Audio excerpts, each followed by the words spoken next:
to give us the Word of God, let's welcome our beloved church pastor, Pastora Diwani Oliva. Praise God! Malakas na palakpak para sa Diyos na buhay! Buhay ang Diyos! Amen!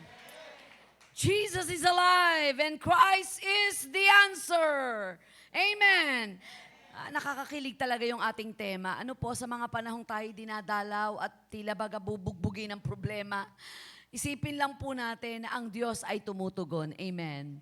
Lahat ng klase ng problema at pagsubok, magsabay-sabay man na dumagundong sa buong daigdig at lahat tayo'y tamaan nito, Christ is the answer. Amen. Napaka-sweet ng Holy Spirit.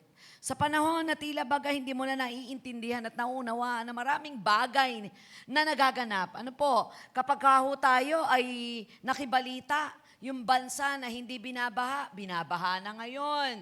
Mga hindi inuulan, di ba? Lugar na hindi nililindol na ngayon. Sabi nga ng Biblia, huwag niyong pagtakhan ang mga kakaibang nagaganap, ang mga iba't ibang gulo ng daigdig. Sapagkat sabi ng Biblia, hindi pa katapusan ng lahat. Ito'y pasimula pa lamang ng lalong papagulong buhay na meron ng mundong ito. Subalit, sabi ng Bible, pumayapa kayo sapagkat hindi tayo iiwan ni pababayaan ng Diyos. Amen. I-spare tayo ng Panginoon. Sa buwan po ng Nobyembre, naku po, ilang kembot na lang, ilang araw na lang, Kapaskuhan na, ay talagang nadadama na po natin na talagang ang Pilipino ay papasaya na, bagamat tila baga, kahit may problema at wala kang pera, di ba't laging masaya? Binago na po natin yun eh. Di ba? Kahit mayroong pera at laging mayroong biyaya, di ba? Hindi na tayo magko-confess ng negative. Kasi ang buhay Kristiyano ay laging pinapatatag ng Panginoon. Ang buwan ng Nobyembre, ang ating tema, it's all about revival, a call to celebrate the fullness of life. Everybody say fullness of life. Uulitin ko po celebrate the fullness of life. Ang buhay ay punong-puno ng pagdiriwang. Amen po ba? Kapag nakita po natin at napagtanto sa buhay na ito, na nilalang tayo ng Diyos na meron tamang destinasyon at may plano siya sa buhay ng bawat isa, ise-celebrate mo ang bawat araw, hindi lang ang araw ng iyong kapanganakan. Kaya pala sabi ni Apostol Pablo, sa mamatay at sa mabuhay ay pakinabang lang. Kapag ako'y namatay ngayon, makakaharap ko na ang tagapagligtas, si Jesus, face to face. Kapag naman ako ay pinahintulutan pang mabuhay, mapaglilingkuran ko pa ang Diyos at marami kong kaluluwa na madadaala sa kanyang paanan. Kaya si Apostol Pablo, napakaganda ng pagtingin niya sa buhay. Kaya man dumagugdong man ang mga pagsubok sa kanya, alam niya na may magliligtas sa kanya, walang iba kundi ang Diyos na kanyang tagapagligtas. Amen. Pag sinabing fullness of Christ, lilinawin po natin yan ngayong umaga. Revival, a call to celebrate the fullness of life. Ang aking sermon title ay Filled with all the fullness of Christ. Everybody say, filled with all the fullness of Christ. John 10:10, letter B, TPT version po tayo. But I have come to give you everything in abundance, more than you expect. Life in its fullness, until you overflow. The Lord will bless the reading of this passage. Pamilyar kayo sa salitang Zoe. Everybody say Zoe. Pinapanood po natin yan, television program po natin dyan. Napapanood natin dyan ang Daylight Devotion, Prayer Line, Bangon na Pilipinas. Yan po yung station, TV station at may radio television program po tayo na naglalayon pong ipakilala ang Panginoon sa iba't ibang kaparaanan, mga programang pili na kung saan ay hindi magdadala ng kasamaan sa tao. Pinipiltered natin kahit paano. Kaya yung salitang Zoe pala, it is the word Zoe, that definition of Zoe is the absolute fullness of life. Pag sinabi palang Zoe, ang ibig sabihin nito, the absolute fullness of life.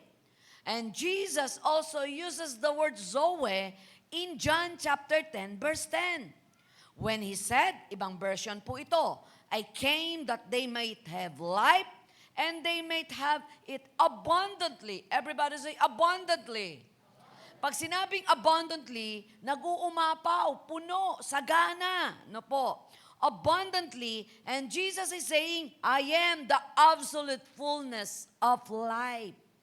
Jesus is the absolute fullness of life. It is found in me, says the Lord. I am the source. Jesus is the source. Amen. Na nalilimutan ng tao, kapag dumarating na ang lahat ng kanilang mga pangangailangan, iba-iba yung kanilang source na pinupuntahan. Kaya ang dami nating lungkot, ang dami nating pighati, ang dami nating pagkatalo sa buhay. Totoo na ang buhay ay puno ng labanan, pero nasa winning side ka. Amen. Andyan po ba kayo? You are not the victim, but you are the victors. Oo, ang buhay ay puno ng labanan. Pero ang labanang ito ay tinalo na ni Kristo sa krus ng Kalbaryo.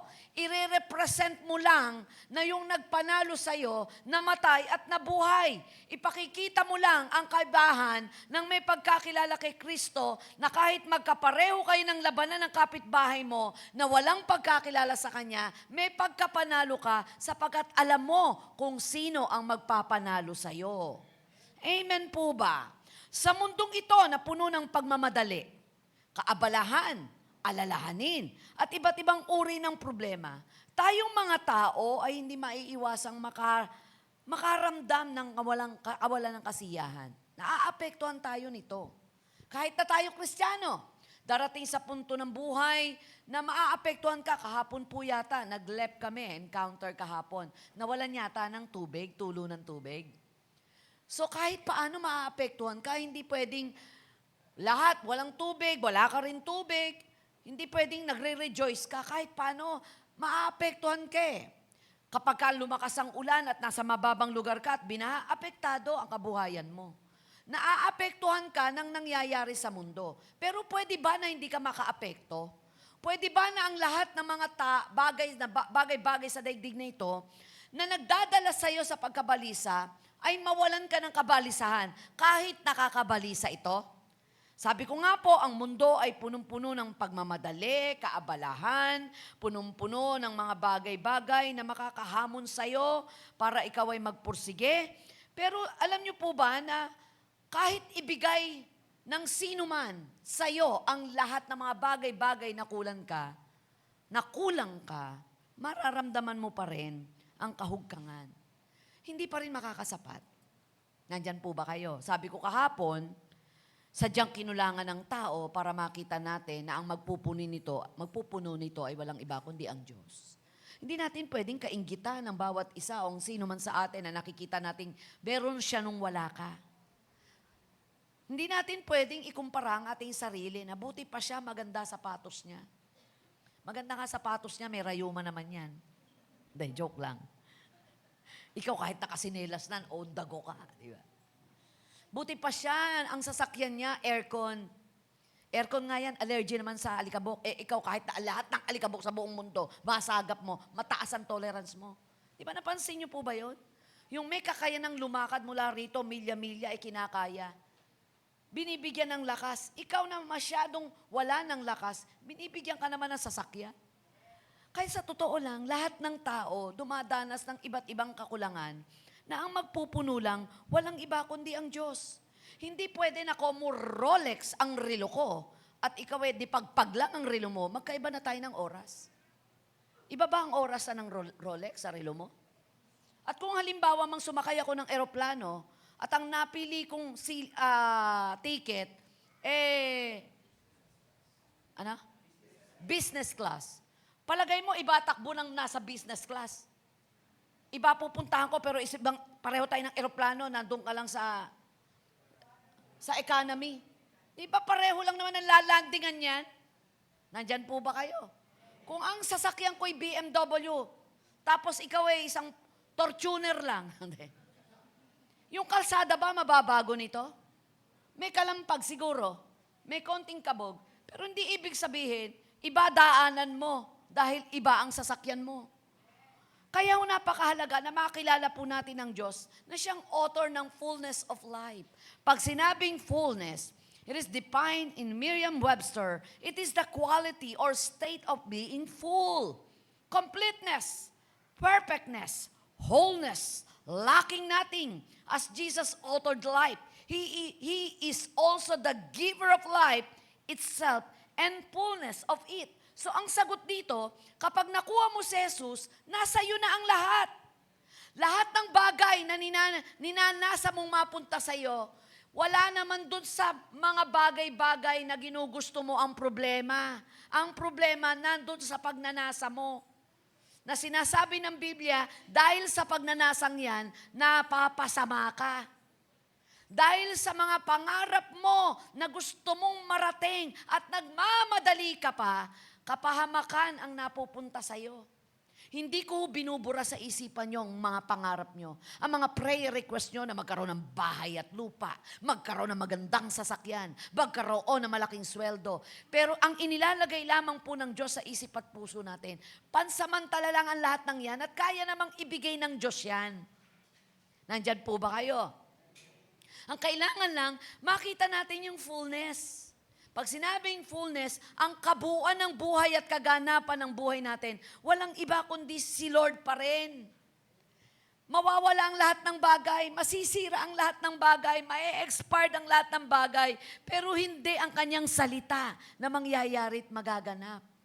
Ang sarap magturo po ngayon, bakit? Walang mga worker na nakatingin sa Facebook, saan? Sa cellphone.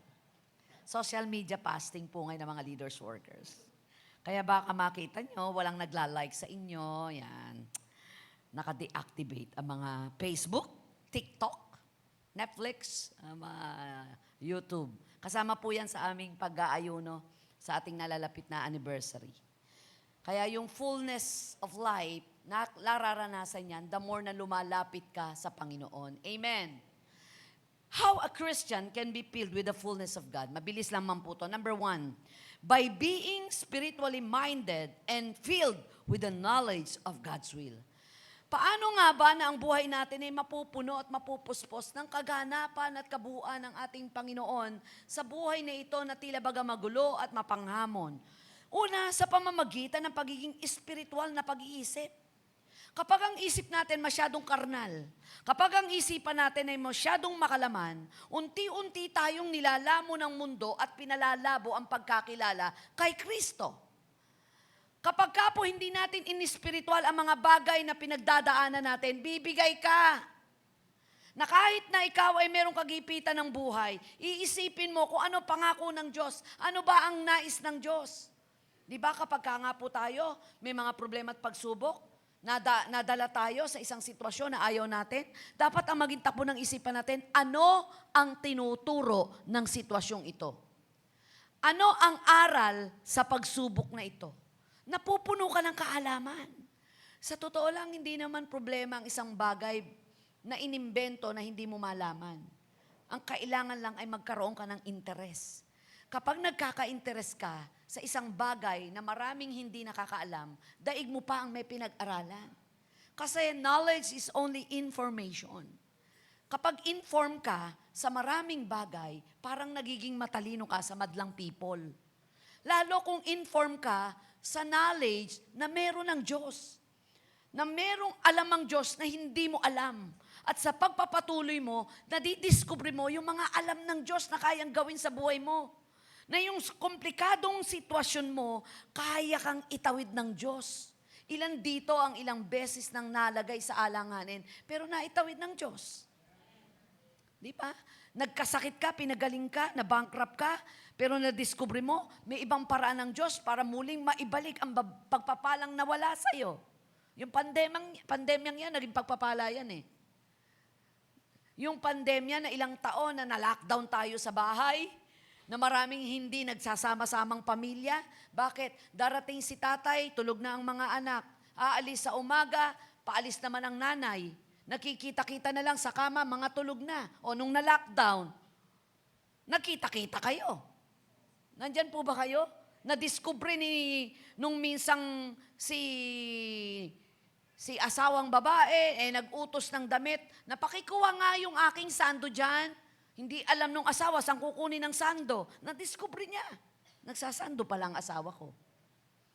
Marami yung mga pangyayari na minsan inilalagay tayo ng Diyos sa ganung sitwasyon para lumawak ang ating isipan sa kaganapang may kayang gawin ng Diyos na di natin kayang gawin. Romans 8:6, for to be carnally minded is death, but to be spiritually minded is life and peace. Kapag ang isipan po natin merong maka-Diyos na kaisipan, bumababa ang tsansa na mapuno tayo ng kabalisahan. Ang kabalisahan kasi nagmumula sa isip Magkwenta kayo ng mga utang nyo, tapos tingnan nyo magkano pera nyo, mababalisa kayo. Sakit sa isip niyan. Di ba? Kakatorture, nakakatulala yan Kausap po, tinanong ano pangalan mo? 13 years old po. Kasi 13,000 yung utang mo, hindi mo mabayaran. Yun ang sinasagot mo. Kausap mo, pero kaluluwa na lang yung nandun. Ay, wala na pala kaluluwa, katawan na lang ang nandun. Bakit? Torture ka. Ang daming kaisipan na kung saan ay nagpapawala ng katinuan, pansamantala. Kaya tingnan nyo, may mga tumatawid sa kalsada. Pag pinigpitan mo, galit. Siya pa galit. Bakit? Wala sa sarili. Kapag ang isipan natin ay pinumpuno ng alalahanin, mga bagay na panandalian lang, mga paghabol natin sa mundo, nawawala ka sa tamang isipan. Sabi mo sa katabi mo, nasa tama ka ba? Ginigising lang natin. Number 2, by being matured according to knowledge of the Son of God. Sa pamamagitan ng paglago. Paglagong espiritual. Matured. Di ba kapag kami anak ang 17 anyos, pinatulan yung 3 years old, ano sabi mo? Tanda mo na, bumapatol ka sa bata. Alangan masabihan mo yung 3 years old, ang bata mo pa, tumapatol ka sa matanda. Di ba, pag tumatanda ka, ang nangyayari, mas marami kang paraya, mas marami kang pagpapaubaya, mas marami kang hindi pagpansin, at hindi lahat ng laban, pinapatulan mo na. Dahil iniisip mo, mauubos lang ang oras ko dito. Mauubos lang ang lakas ko. Marami ka ng pagtahimik. Dati, talagang isang daldal lang ng isa, dami mo nang nadaldal. Dati, hindi pwedeng sa isang araw wala kang kaargumento. Ngayon, hindi. Kasi, ang nagpapalago sa'yo, yung salita ng Diyos, yun ang kumukontrol sa'yo. Na napagtitiwalaan mo na kayang gawin ng Diyos yung mga bagay na nagiging komplikado sa'yo. Nandyan po ba kayo? Ephesians 4:13 says, till we all come in the unity of the faith and of the knowledge of the Son of God, unto a perfect man, unto the measure of the stature of the fullness of Christ, matured. So ang gusto ng Lord, lumago tayo spiritually. Amen o ba? Pag lumalago tayo spiritually, na lumalalim ang ating kakontentuhan, sumasaya tayo, lumiligaya tayo. Amen. Nakikita nating masaya palang maglingkod kay Kristo. Andyan po ba kayo? Ang ligaya mo'y hindi nakabatay sa pansamantalang bagay lamang. Amen ba? Na kapag nawala, wala na ka rin kaligayahan, magtutuloy ang buhay. Namatayan po ako ng pamangkin. Yung pamangkin ko, nagpo sa Facebook, sabi niya, gusto ko nang tapusin ang buhay ko. Kunin mo na lang ako. So, piniem ko siya. Sabi ko, walang hibik at lungkot na hindi kayan ibsan ng Diyos. Malulungkot tayo pero hindi tayo mabubuhay sa lungkot.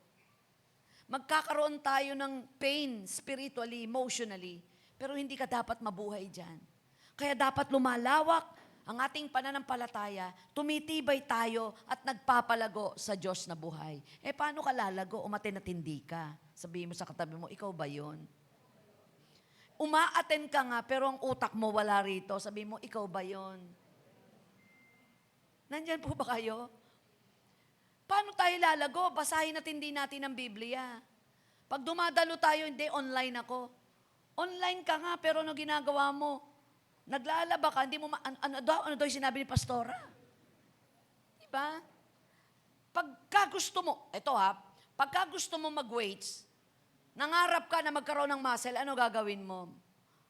Uso na ngayon na magpapa-inject sa'yo, di ba? Hindi, di ba bubuhat ka, talagang yung pagkain mo, talagang didisiplinahin mo, aayusin mo yon hanggang sa unti-unti. Hindi pwedeng nag-reduce ka ngayong maghapon na to, kinabukasan, pinipilit mo, medium ka, double XL ka.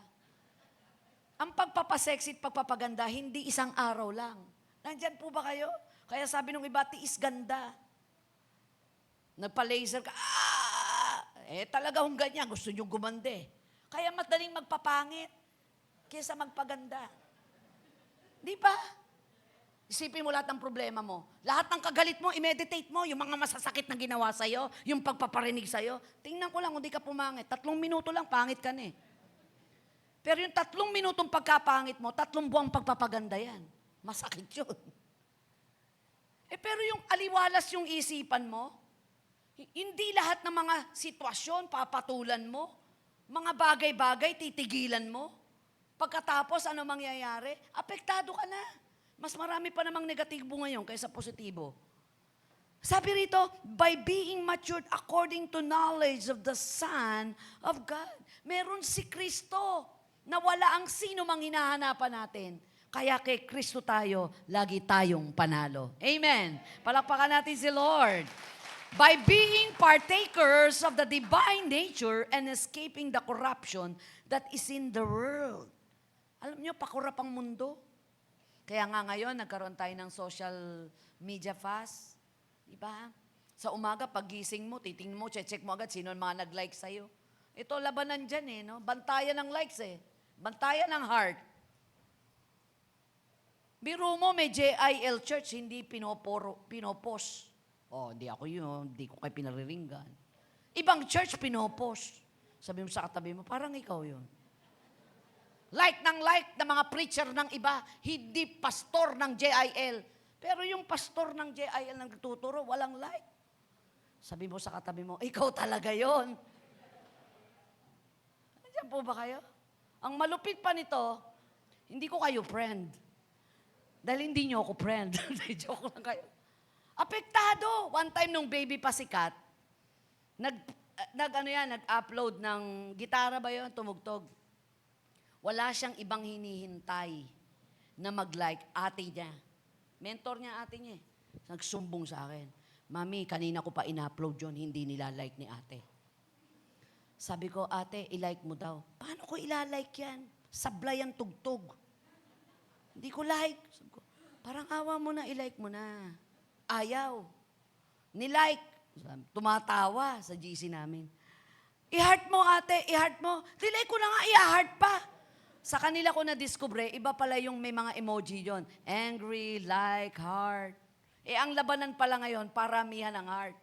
Yung pag nag-post ka, sabi niya, paraan lang po ng rebound. Tapos hindi nag-heart yung mga gusto mo. Masyado tayo apektado.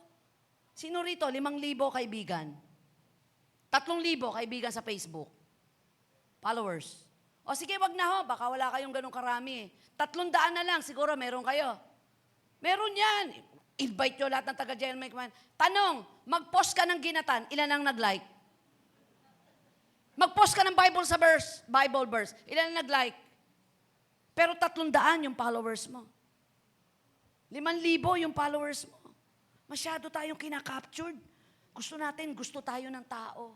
Ang labanan po natin, yung mga nagpo-post, kaya lang naman may bahay yan, manggugulimbat yan.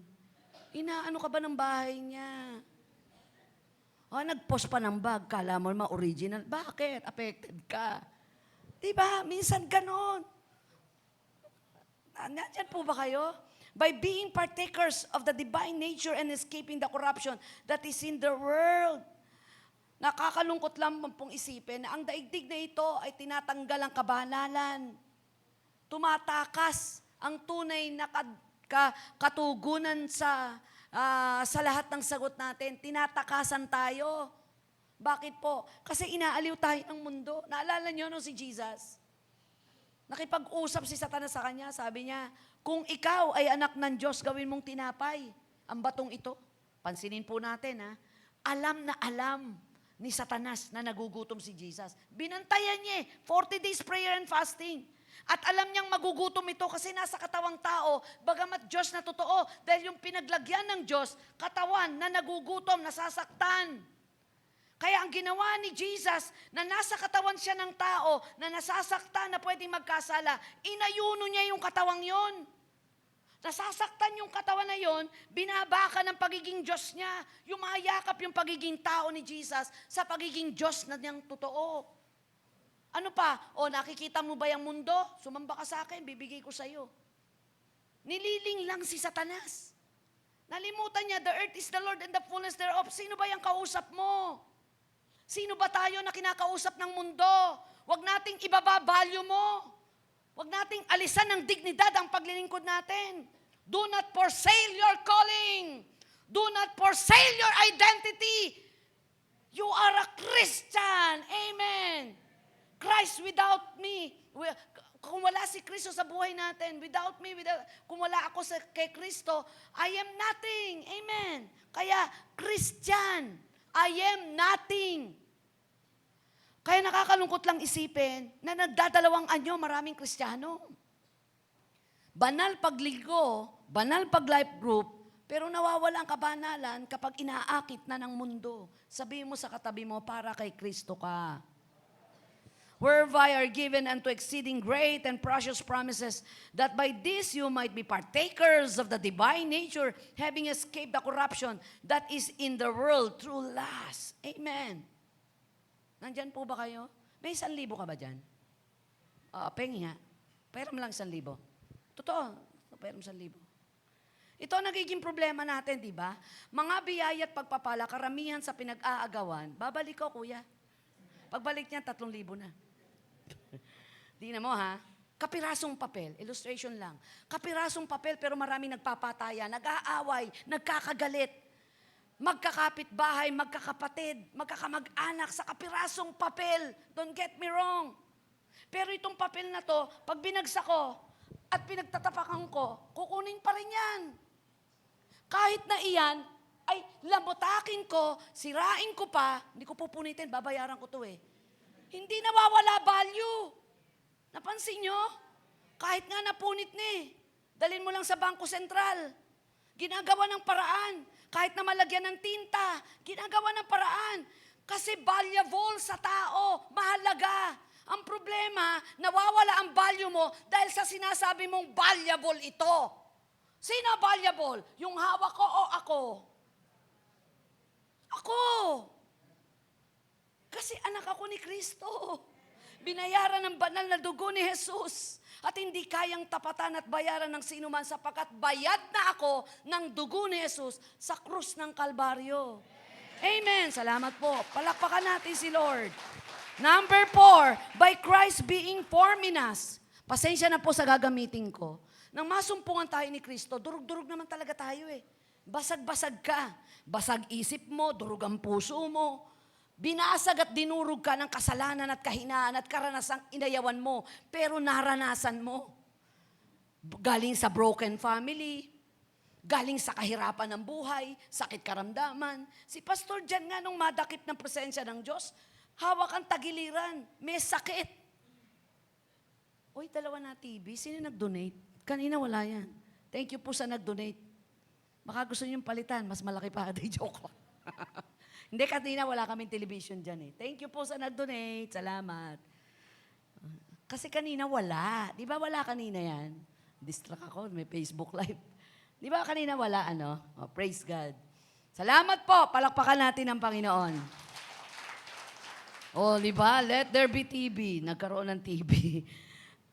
By Christ being formed in us. Sa pamamagitan ni Kristo, binubuo niya tayo. Si Pastor Jan ang inaresto ng Panginoon, basag-basag yun. Basag ang isip, hindi malaman kung paano maaayos ang buhay. Basag ang puso, kasi bakit? Punong-puno ng self-pity, awa sa sarili. Pain reliever lang, hindi kayang mapagaling yung pain niya na nararamdaman. Pero doon sa kalagayang walang magagawa ang sino man, may nagawa ang Diyos. Jesus is the answer. Christ is the answer. Jesus the healer. Pinagaling ng Lord. Amen. Sabi po ng Galatians 4:19, my little children, of whom I travail in birth again until Christ be formed in you. Sabi ni Apostol Pablo sa mga taga-Galatia, hanggang sa maganap na tuluyang mabuo kayo ni Kristo. Si Kristo na nasa inyo. Iniluluhod ko kayo sa panalangin. Ipinagbubuntis ko kayo sa panalangin. Para ang kaganapan ng Panginoon ay sumainyo. Amen po ba? Palakpakan nga natin si Lord. Number 5, by knowing the love of Christ. Tanong lang, gaano mo kakilala si Lord pagdating sa pagmamahal sa'yo? Ano ang kaya pang itaya ng Lord sa'yo? Naitaya na nga niya yung pinakayaman ng langit. Ano pa ang hindi niya kayang ibigay at itaya? Amen po ba? Kapag babalikan ko kung paano at saan ako nagsimula, babalik po ako sa pinakanundo. Nagsimula talaga ako kay Lord. Sabi nga kanina nung napanood ko, life begins hindi at 40 Life begins with Jesus. Amen o ba? Si Jesus yung bumubuo ng hindi natin kayang buuin. Siya ang Diyos na nagpapadama ng pagmamahal na hindi natin nadama kahit kanino. Nadama man natin ang pagmamahal na yon, parang kulang pa rin at may hinahanap tayo. Kalaban natin kapag narating na natin yung sukdulang pagmamahal ng sino man, kumpleto na tayo. Hindi. Ako nga, kanina kachat ko mga anak ko, pinorward ko yung bili ng daddy niya. O yan ang daddy mo, always I love you. Nagme-message. Sabi ko, sana ganyan kunin yung lalaki sa buhay niyo. Hindi nalilimutang magsabi ng pagmamahal in words and in action. May GCU kasi kaming 3 Tapos may GC silang 3. Tapos may GC kaming 2 ni Pastor Jan. Gare, no? Divided yung GC namin. May GC kaming lahat. Kahit na yung alam ko kung paano magmahal ang asawa ko sa Panginoon at mahal ako, at ang mga anak ko ay lumaki sa iglesia, hindi ko sila kayang palakihin Kasi hindi pa naman ako nagiging ina, paano ako magpapalaki. Kaya sa munting isipan ko, lagi kong sinasabi sa mga leaders, workers, palakihin nyo ang inyong mga anak sa iglesia. Dahil ang iglesia ay may kakayanan at kapasidad na ituro ang landasing papunta sa landas ng maayos na buhay na hindi na ituturo sa loob ng tahanan. 2 tahanan na nandoon ang pamilya at tahanang nandoon ang kapatiran sa iglesia. Amen o ba? Hayaan yung magamit ng Panginoon niya. Yung mga kapatiran natin, yung drummer natin dito, sinisipon-sipon pa nung araw yan, hindi mapahid-pahid, batang-bata pa yan, nandito na sa JIL yan. Hindi pa nga pinapanganak yan, nasa JIL na Yung mga nanditong worker, JIL na ang JIL, wala pa sila. Ngayon, nandyan na sila, pinanganak, naglilingkod na. Kaya may knowledge sila about how to know God na ituturo sa loob ng iglesia. At doon nila nadadama kung gaano nila kamahal at gaano sila kamahal ng Diyos. Ephesians 3:19, and to know the love of Christ which passeth knowledge, that you might be filled with the fullness of God. Sa mga panahong nagseselpiti po tayo at nagkakaroon tayo ng habag sa sarili't awa, isipin po nating sobra tayong mahal ng Diyos. Sobra tayong mahal. And number 6, by being filled with joy and peace and abounding in hope. Meron ka ng love, meron ka ng joy, may peace, tapos may hope ka pa. Sa pamagitan ng pagiging puno ng kagalakan at kapayapaan at sagana sa pag-asa. Nandyan po ba kayo? Meron na tayo yung bago nating MIS for the glory of God. Kumuha ho ng civil service. 10 beses hong bumagsak sa civil service yun. Elementary pa lang ho yata si Kai, kumukuha na yon. Kaibigan ho ni Kai yan tago natin sa pangalang Roma. Hanggang sa lahat ng pumunta ng Israel, nagpe-prayer request. Alam naman ho niya, testimony ko Kasi saksi po talaga ako. Tinanong ko, ano ba mga grade mo nung bumabagsak ka? 62 po. 63. Ano ba passing grade? 80? 80, di ba? Sabi ko, kay layo, 62, 63. Opo. Sabi ko, hindi ka nagsawang kumuha, no? Opo. Tapos kumuha po siya civil service. Sabi niya, nagre-review ka ba noon? Opo, partida. Nagre-review talaga siya. Nagli-leave pa yan para mag-review. Dumating sa point na siya po yung ating bagong MIS. Pinagawa ko po lahat ng report for 5 years report. 5 taong inayos ang report. Ang hirap po nun. Kasi hindi siya knowledgeable. Magagawa po siya ng magsi-civil service. Hindi ko masabing mag-review ka. Pag nag-review siya, titigil ang gawa ng report. Hanggang sasabi niya, hindi na ako kuha civil service. Tapos at that time na noon, ginagabi, nagmamadaling araw sa amin. Sa amin ko na ho pinatulog ng pagkakataong yun, gumagawa ng report. Kinabukasan, hindi na ho siya desididong kumuha ng civil service. Kasi alam niya sa sarili niya, sayang oras, pagod, dahil hindi siya nag-review Walang ka-review-review. Sabi ko, Kai, sabihin mo ko sa kanya, kumuha ng civil service. Laruin na lang niya. Kasi Sayang ka ako'y 500. Mas mahal ang pamasahe. Distracted pa. Kumuha ng sasakyan, nag-grab. Siya pa nagturo sa grab kung saan siya pupunta. Distract na distract. Umuwi. Kamusta? Nakangiti. Kasi alam niya, babagsak siya. Alam niyo ba, for the glory of God, nung nakita namin na nakalagay, naka-anunsyo na, napasado, hindi ho siya lumulundag basta-basta. Kasi baka mali yan. Parang hindi, nakapangalan ko lang. Sa sarili niya. Sabi ko, pwede pala yun, ano? Wala kang kapanapananampalataya. Napapasa ka dahil napagod ka na at kumuha ka na lang for the sake na lumarating ang civil service para makita lang na nagsisikap ka, pero wala kang faith, nagre-review ka, alam mo, knowledge mo, ipinasa ka. Alam niyo kung bakit? Kasi nagre-reward si Lord. Walang naglingkod sa Diyos, nagtaya ng buhay, at ipakikita niya ang kaibahan na naglilingkod sa di naglilingkod. Ano grade? From 62, 63, passing niya sa civil service, 81. Palakpakan natin si Lord. Okay, Pastor Michael, para naman pantay lang. Si Pastor Michael, maraming beses kumukuha ng civil service. Bagsak ng bagsak. Nagkaroon siya ng trabaho. Nung pumunta ako Israel, pakibigay nga po itong prayer request. Pakiipit niyo po sa Wailing Wall. Ano yan? Na ma-permanent po ako. Magkatrabaho. Tama ba? Magkatrabaho muna. No? Wala ka pang trabaho noon. Magkatrabaho ko. Saan ba yung request mo? Sa Malolos Provincial po yan nagtatrabaho. Natanggap po sa trabaho. Biro mo kapag ang Diyos ang nagbukas sa'yo, walang civil service yan. Tapos hindi siya permanent. Grabe, mas daig niya pa yung mga permanent kasi most punctual yan. Naa-awardan sa Malolos. Nagpalit ng gobernador, nagpalit ng mayor, siya hindi naaalis. Naaalis yung ibang mga kasabay niya, sa hindi naaalis. Tandaan niyo, kapag ang Diyos ang nagpala, walang sino mang pwedeng mag-alis ng pagpapalang galing sa Diyos. Palakpakan natin si Lord.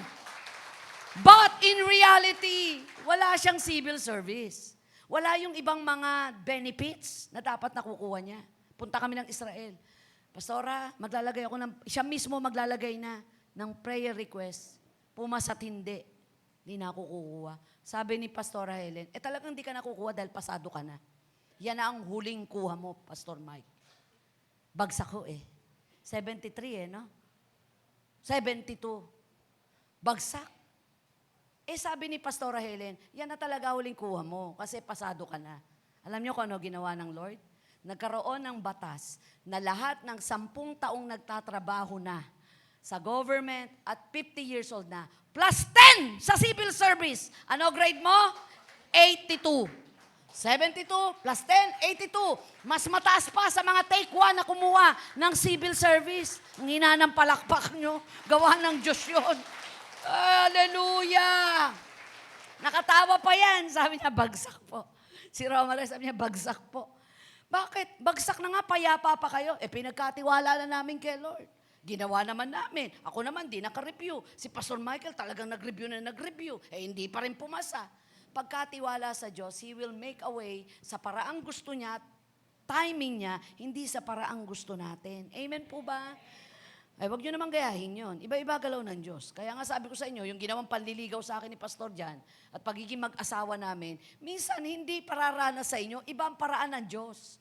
Tumawid uli sa panahon ni Joshua, ang mga Israelita hindi na sa dagat, sa ilog na, Jordan River. Pero ano kaibahan nito? Parehong delikado. Dahil nung panahon yon, malakas ang pagtaas ng tubig at pwede silang malunod. Amen po ba? Maraming paraan ng Diyos. Number 7, nag-alarm na ako. By standing perfect and complete in all the will of God. Tindigan po natin ang pagkakilala kay Kristo. Kahit ano mangyari, huwag kang kukupas. Nakabili na ho ba kayo ng damit na kaya tingkad-tingkad ng kulay? Biglang inabutan ka ng ulan, naku po, kumukupas sa katawan. Amen ho ba? Unti-unting nalalagas yung kulay. Wala palang tibay na maaasahan. Sana walang kumupas sa pagiging Kristiyano natin. Kukupas ang ganda, mababawasan ang lakas, pero hindi ang ating lakas ng pag-ibig kay Kristo. Sana habang lumalalim tayo, tumatagal tayo, tumatanda tayo sa Panginoon, mas lalong nagiging maigting ang pagmamahal natin at bumibitaw tayo sa mundo at ang niyayakap natin ay si Kristo. Amen o ba? Palakpakan natin si Lord. Hallelujah. Tumayo tayong lahat in conclusion. Jesus Christ is the answer to bring genuine value in our existence. He is the fullness of our life. Without Him, we are nothing. He is our life and our salvation. Sabay-sabay nating ideklara ang John 14:6 says, Jesus said to him, I am the way, the truth, and the life. No one comes to the Father except through me. Daan siya ng tunay na buhay para makarating ka sa tamang destinasyon. Katotohanang magpapalaya sa isipang punong-puno ng kaguluhan at kabalisahan ng puso. Buhay na kung saan ay kaaya-aya na siya lang ang magbibigay. Ano man ang rangya ng mundo, sana'y huwag tayong maakit nito. At kung maakit man, bumalik pa rin tayo kay Kristo na siyang tunay na nagbibigay ng yaman ng mundo. Inangkin ang kaaway ang lahat ng yaman na dapat sanay sa atin. Hindi mo kailangang magmukhang timaw at makipag-agawan. Kapag ang Diyos ay nalugod, kusang iaabot sa iyo. Palakpakan nga po natin ang Lord. Sample lang, maikling sample. Way back along years, 2 years na siguro nakakaraan, nang minsan nagkaroon po ng benepisyo doon sa pinagtatrabuhan ni Pastora Kai. Nag-aabutan po ng blessing, hindi siya kasama. Sabi niya, siya pa tumanggi kasi hindi naman talaga ako lehitimong taga rito, tsaka hindi naman nakalista yung pangalan ng kapatid ko. So habang inaayos yung mga inaabot na kung ano-anong sobre, nakatulugan po ni Kai lunch. Kinakalabit po siya. Sabi niya, bakit? Oh, ipinila kita. Bakit meron ako? Huwag ka na magtanong, basta pinila kita. Sayang din yan. Ginawa ko ng paraan. Imagine that. Naiiyak si Kai noon. Sabi niya, Mami, alam mo, hindi ko na pinansin yun. Kasi iniingatan ko rin naman eh. Alam nila, napapanood nila ako sa TV eh. Alam mo, kapag ang iningatan mo si Kristo sa buhay mo, at ang niyakap mo ay ang kayang gawin ng Diyos, uutusan ng Diyos ang pagpapala na dumako sa iyo. Walang makapipigil nito. Tandaan po natin yan. May mga pagkakataon na parang nalugi ka, parang nawalan ka, parang munti ka nang maubos. Tandaan po natin, nagiging paraan ng Diyos yun para makita mo ang kapupunan ay walang iba kundi si Kristo. Amen. Palakpakan natin ang Panginoon. Gawin nating panalangin ang awit na ito. Let us worship the Lord. Lahat ng yaman sa mundo, makamit ko man pangarapan, mithin ang puso ko, kung ako'y malalamig sa'yo at malalayo ng gusto.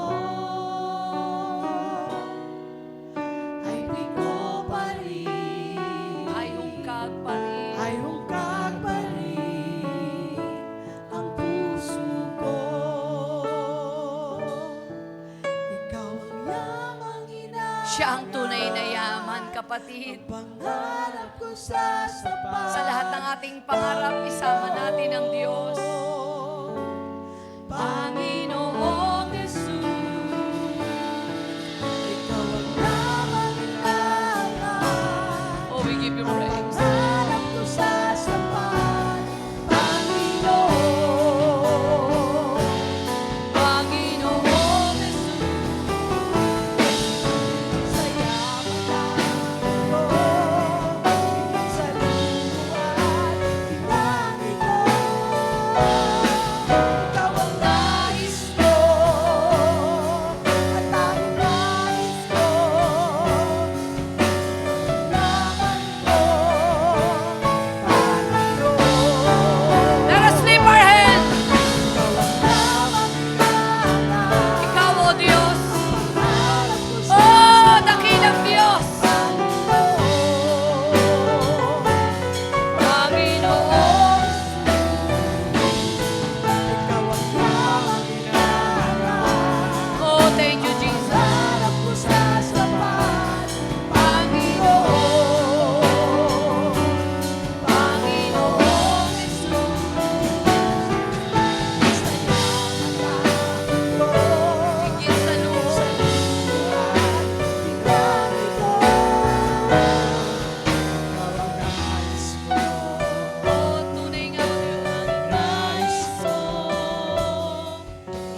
Ama naming Diyos na banal, nagpapasalamat po kami sapagkat ibinulat at ginising mo kami ngayong umaga. Sa mga panahon na natitingin na kami sa mga iba't ibang laban ng buhay na meron kami, mga hamon ng pangyayari na nagaganap sa iba't ibang panig ng paligid namin, o Diyos, na nakakaapekto po sa aming isip at puso at sa aming mga paningin. Salamat, dakilang Diyos, nandyan ka na nagpupukaw ng lahat ng ito. Ang dalangin ko po ay payapain mo po ang iyong mga anak na nasa kagulumihanan. Bigyan mo po kami ng pag-asa, Panginoon. Sa mga panahon kami po ay inilulugmok ng sitwasyon. Makita po namin na ang kabuuan at kaganapan ng buhay ay tanging sa iyo lamang. Sinusuko po namin ang aming sarili. Binibigay sa iyo ang aming buhay at nagtitiwalang may kaya kang gawin sa aming mga buhay. Salamat po, dakilang Diyos. Ano man ang mga bagay-bagay na aming kailangan, ay kaya mong ibigay. Pinagagaling mo ang iyong mga anak. Pinapayapa mo ang iyong mga anak. Binubuo mo kami, Panginoon, sa oras na ito. Sa pangalan ni Jesus. Tayo ngayon ay mag-Holy Communion. Pwede bang ituon nyo ang inyong mga kamay sa mga elements na ito? Ang tinapay at juice na sumusimbolong katawan at dugo ni Jesus. 2,000 taon na higit pa, ginawa niya ito para sa ating kaligtasan. Ituon po natin ang ating mga kamay. Amang Diyos na banal, langisan mo ng iyong pagpapala mga tinapay at juice na ito. Bahagi ng aming pag-alaala na namatay ka sa krus, ang katawan mo'y nabayubay, nasugatan para sa aming kagalingan, at ang iyong banal na dugo'y nabubo sa krus ng Kalbaryo para kami ay patawarin sa lahat ng aming mga kasalanan. Salamat po, sanctified mong lahat ng ito sa pangalan ni Jesus. Amen. Sabay-sabay po natin kakainin yan. Kumuha po kayo ng isa. That God Himself should die for such as us. And every day we're shaped into your image more and more. Yes, by the cross we've truly been transformed. We are transformed, Lord. We're so amazed that we give you praise, that you would save us for such a cause. And we're so amazed. We're so amazed that we give you praise by the power of the cross. Hawakan niyo po ang tinapay at juice niyo. Lord, i-anoint mo lahat ng tinapay at juice na ito. Isa lamang po itong elemento, pag-alaala. Pero lakipan mo ng iyong kapangyarihan. Lahat ng may sakit karamdaman, sa pangalan ni Jesus, we declare that you are Jehovah Jireh. Salamat sa lahat ng uri ng sakit karamdaman na meron ng iyong mga anak. Physically, emotionally, mentally, spiritually, financially, relationally. We declare Jesus the healer and Christ is the answer. Lord, i-anoint mo ang tinapay nito sa ngalan ni Jesus. Sabay-sabay po natin kainin. Hawakan po natin ang juice. Sa ngalan ni Hesus Kristo na aming tagapagligtas, singpulaman ng dugo ang aming kasalanan. Kaya mo kaming paputiin, linisin, simputin ng nyebe sa kalangitan.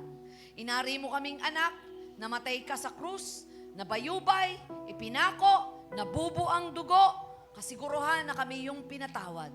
Sanctify niyo po ang Diyos na ito at inaalala namin ang kapatawarang iyong naganap sa krus. Sa pangalan ni Jesus, sabay-sabay po nating inumin. Muli tayong manalangin. Maraming salamat, dakilang Diyos. Selyuhan niyo po ng iyong banal na dugo at ng iyong kapangyarihan. Lahat ng aming nadidig, lahat ng aming natutunan. Sa pangalan ni Jesus, ang lahat mo'y magsabi na